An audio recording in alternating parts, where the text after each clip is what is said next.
Please subscribe Tito Manny Vlog.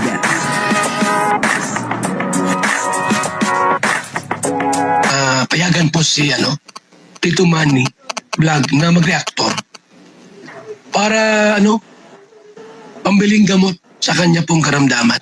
Kalingap Jomar, bakit gustong paalisin sa Kalingap? Grabe naman po, Medyo nakakalungkot naman po, Biruin nyo, Si Kalingap Jomar, papaalisin sa Kalingap, medyo nakakalungkot. Bakit nga ba? Gustong paalisin si Kalingap Jomar sa Kalingap, At isinumbong kay Kuya Bal, na may ginagawa daw si Kalingap Jomar na parang hindi maganda. At ang gusto ay paalisin si Kalingap Jomar sa Kalingap. Ano po kaya ang aksyon dito ni Kuya Bal, Papanoorin po natin yung video at syempre bibigyan po natin yan ng konting reaction. Pero bago po yan, ako muna po bumabati sa inyong lahat ng magandang umaga, magandang tanghali at magandang gabi sa inyong lahat mga kapatid kung saan man kayo ng panig ng mundo naroon ngayon. Ay mag-iingat kayo palagi at pagpalain kayo ng ating Panginoon. Maraming salamat din po sa patuloy na tumatangkilik sa aking YouTube channel at nanonood sa aking video reaction. Patuloy lang po natin suportahan sila Kuya Bal Santos Matubang, Kalingap Rab, Ate Edna Vlog, Jack Tapia at syempre yung mga kasamahan ko pong reactor sa Kalingap. Ganun din po yung mga charity vlogger na Kalingap partner. Ito po yung video na kung saan ay gustong paalisin si Kalingap Jomar sa Kalingap. At sinumbong kay Kuya Bal na etong si Kalingap Jomar ay mayroong hindi ginagawang maganda. Papanoorin po natin yung video at titingnan po natin kung ano yung reaksyon dito ni Kuya Bal. Ito po yung video.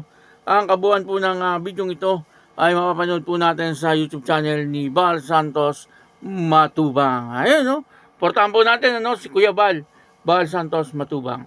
Kuya Bal,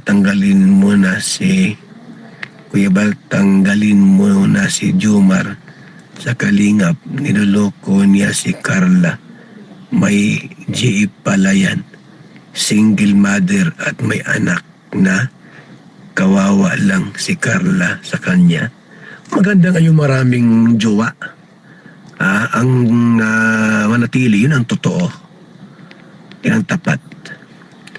Ako, ang dami kong jowa noon. Nasa 50 ata.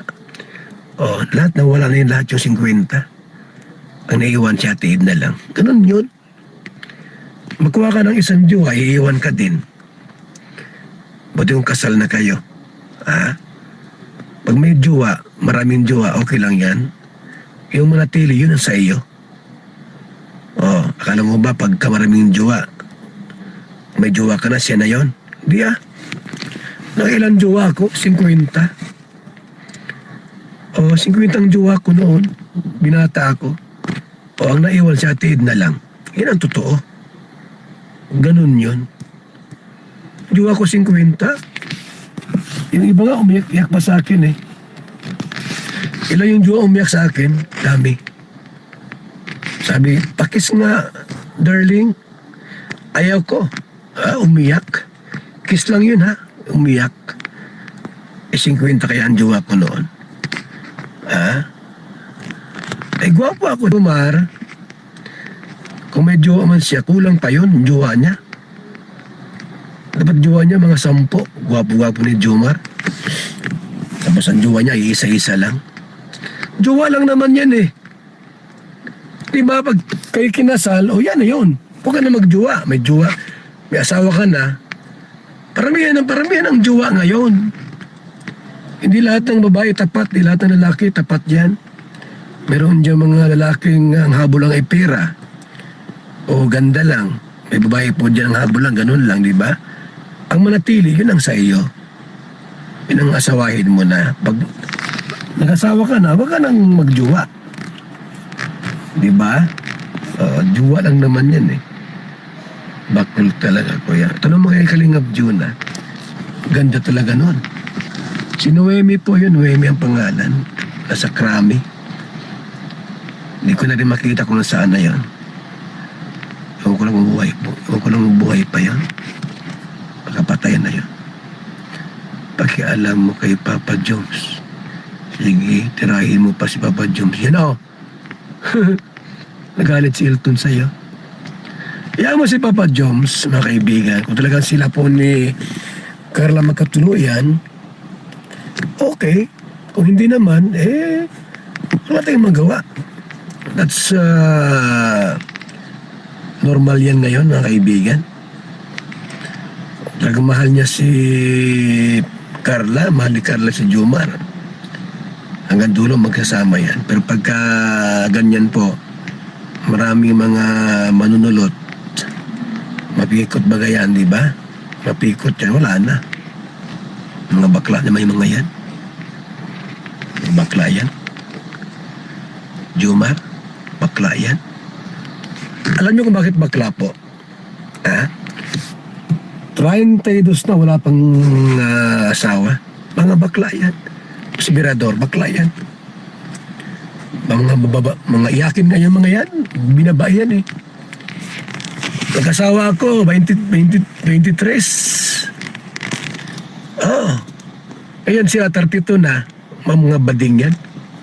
Mga binabae yan. Gusto niya mga lalaki asawahin. Grabe, ano po? Talagang yung comment na yon, binasa ni Kuya Bal na talagang gustong paalisin si Kalingap Jomar sa Kalingap, ang dahilan ay ano ba sabi doon? Ang sabi ay merong girlfriend etong si Kalingap Jomar, na meron daw anak na isa at parang niloloko etong si Carla, medyo napatawa ako sa sagot ni Kuya Bal. Ang sabi niya ay okay lang, kung siya nga daw po ay meron siya nung 50 na girlfriend. Grabe, napaka-playboy naman talaga ni Kuya Bal. At kung sino ang matibay, kumbagay matira matibay. At kung sino po ang matira, ay yun ang in love sa kanya. At yun ang para sa kanya. Ang natira si Ate Edna. Kaya si Ate Edna ang talagang para sa kanya. Po, sa tingin ko po ay parang joke lang yon ni Kuya Bal. Gino-joke lang kayo ni Kuya Bal.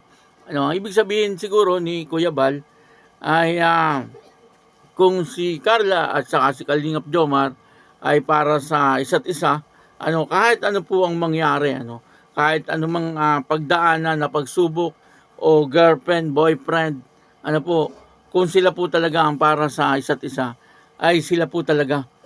Parang gano'n siguro, medyo pinahaba lang ni Kuya Bal, dinaan sa joke. At sana naman yung nagsumbong ay magbigay po siya ng prueba. Pagka ganyan nagsusumbong ay magbigay ng prueba. Hindi yung basta magko-comment lang ng basta-basta na wala namang ipinapakitang ebidensya. Hindi po maganda 'yon. Lumalabas po doon na ikaw ay namimintang lang. Kung yan ay sa korte papadaanin ay wala po, talo ka sa kaso. At hindi naman po siguro darating sa korte kapag walang ebidensya. Kasi sa korte, ang tinitingnan ay ang ebidensya. Kaya dapat kung magsusumbong ay may ebidensya. At dito nga ay medyo hindi maganda yung kanyang comment. Na sinasabi niya ay meron nga daw pong girlfriend etong si Kalingap Jomar. Makakasira po yun sa pagkatao ni Kalingap Jomar, yung ginagawa nung nag-comment. Kung sakali na meron kang ebidensya, ilabas mo. Nang sa ganon ay mapatunayan na totoo yung iyong sinasabi. Pero kung yan ay narinig mo lang at chismis lang, kasi matagal ng chismis yan eh. Matagal na pong issue yan na wala naman pong napapatunayan. Kaya yun naman po ay hindi natin kinokontra. Pero dapat ay meron ka pong ebidensya at hindi galing sa chismis lang. Sapagkat kung galing yan sa chismis lang, ay inuhusgahan mo po si Kalingap Jomar. Wala naman pong ginagawa na hindi maganda. At maayos naman ang ginagawa ni Kalingap Jomar. Tapos ay bigla-bigla magko-comment ka po ng ganyan.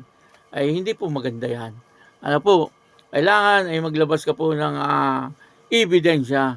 Upang sa ganon, yung mga tao na makakabasa at maging si Kuya Bal, na iyong pinagsumbungan ay maniwala. Kaya yung sagot ni Kuya Bal, ganun eh. Kasi wala ka namang ebidensya eh. Kumbaga, wala namang katotohanan yung iyong sinasabi. Dapat patunayan mo na may ginagawa si Kalingap Jomar na hindi maganda.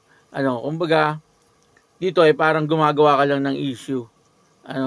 Dapat ay meron kang ebidensya na sa ganun ay hindi ka rin mabatikos.